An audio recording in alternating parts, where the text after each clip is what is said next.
I was very confident about the kind of mom I'd be. Then I became a mom. Now I owe several moms an apology. Here are 5 things I was completely wrong about before becoming a mom. Let's start with coffee. Before becoming a mom, I thought coffee was meant to be consumed hot. I'd make myself a cup, sit down, sip it slowly, and enjoy every last drop. Then I became a mom. Now, making coffee and actually drinking it are two completely different tasks. Because in my house, the moment I sit down with a fresh cup is when my daughter attempts to find her lost items or open something. Mummy, can you open this? Mummy, where is the glue? Mummy, I can't find my socks. And by the time I do all this, I completely forget about the coffee. By then, my coffee's gone cold. Again. Somewhere along the way, I have realized it was never really about the coffee. What I was missing wasn't a hot drink, it was 5 uninterrupted moments to myself. So now we have a little coffee rule in my house. When mom drinks her coffee, nobody disturbs her. Because motherhood has taught me that tiny moments of rest aren't selfish. Taking 5 minutes for myself doesn't make me a worse mom, it helps me show up as a better one.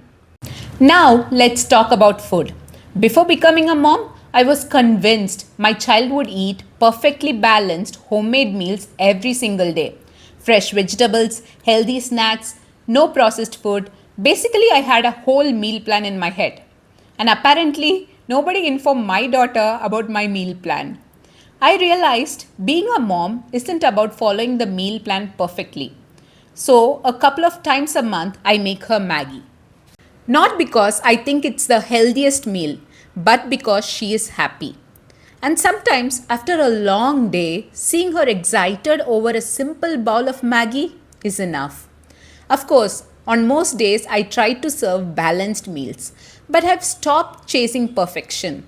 I've learned that it's okay if every meal isn't perfect, as long as we are doing our best most of the time. And sometimes the happiest conversations happen over the simplest meals. Now, let's talk about screen time, the most controversial topic. Before becoming a mom, I was convinced my child would barely watch any TV. Books, puzzles, crafts, outdoor play. Basically, I thought we'd be living inside a parenting magazine. Then I became a mom. It all started when she was a toddler. I'd play Cocomelons, the wheels on the bus, just so she'd finish those last few bites of a meal. I just told myself it's just one song, which became 5 songs later. Fast forward a few years, and now, some days, Sheriff Labrador saves dinner. He helps me cook while the chapati is not burnt on one side. He gives me 10 uninterrupted minutes to fold laundry, and on some really exhausting days, he gives me 10 minutes to simply sit down and breathe. Do I want her watching screens all day? Of course not. Most days we still read books, we color together, we go to the park, we do experiments. Those things are still important to me, but I've stopped feeling guilty over every episode because I've realized something. Using screen time as a parenting tool once in a while doesn't mean I have failed as a mom. It means I'm a mom trying to get through the day just like everyone else. Balance looks different every day. Some days are filled with books and outdoor play. Some days involve Sheriff Labrador helping me cook dinner. Because at the end of the day, my daughter doesn't need a perfect mom. She just needs a mom who is present, loves her, and is doing her best. And sometimes a cartoon is simply part of how to get there. Now, let's talk about messy houses. Before becoming a mom, I thought a good mom had a clean house. The beds would always be made. The sink would always be empty. The toys would always be neatly arranged. Just like a Pinterest board. Then I became a mom. And I quickly discovered something. Cleaning with a child at home is like brushing your teeth while eating Oreos. I'd put all the toys away, turn around, and somehow there were even more toys on the floor than before. I'd finally finish cleaning the kitchen and someone would suddenly be hungry. And the laundry, it had somehow become a mountain to jump into. For a long time, I'd look around the house and think, why can't I keep up? Then one day I realized maybe the goal was never a spotless house. Maybe the goal was a home where a child feels free to play. Do I still like a clean house? Absolutely. I still tidy up. I still enjoy walking into a clean kitchen.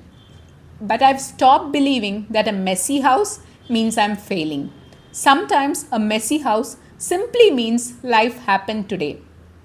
It means puzzles were built, stories were read, toys were played with, memories were made, and finally, sleeping in. Before becoming a mom, I thought weekends were made for sleeping in. I tell myself this Saturday I'm not setting an alarm. Then I became a mom. Turns out children came with built in alarm clocks. Especially for my child, that alarm clock works on Saturday only. A child I have to drag out of bed every school morning is an early riser on Saturday and she wakes me up instead. For the longest time, I kept waiting for the day I'd finally get to sleep in again. But motherhood had other plans. So I stopped waiting for big breaks and started noticing the little ones instead. 5 quiet minutes with a cup of coffee, painting my nails, reading a few pages of a book, or simply sitting in silence before everyone wakes up. A younger me would have thought that's not real self care. But now, I'll happily take those 10 quiet minutes because I've realized something. Self care doesn't always have to be a spa day or a vacation or an entire day off. Sometimes it's painting your nails while the rice is cooking. Sometimes it's drinking your coffee while it's still hot. Sometimes it's saying, give me 5 minutes and then I'm all yours. Those little moments don't seem like much, but they remind me that I am a person too. And when I take care of myself, even in small ways, I have so much more patience, energy, and joy to give my family. So, no, I don't sleep in very often anymore, but I've found something even better, tiny moments that help me refill my cup throughout the day. So, those are the 5 things I was completely wrong about before becoming a mom. I thought motherhood was about getting everything right, the perfect meals, the perfect routines, the perfect home, the perfect version of me. But motherhood has taught me something much more valuable. It's not about being perfect, it's about being present. It's about showing up, loving your child, and giving yourself a little grace on the days that don't go according to plan. And honestly, I think that's enough. See you later, moms. Let's be kind to ourselves today.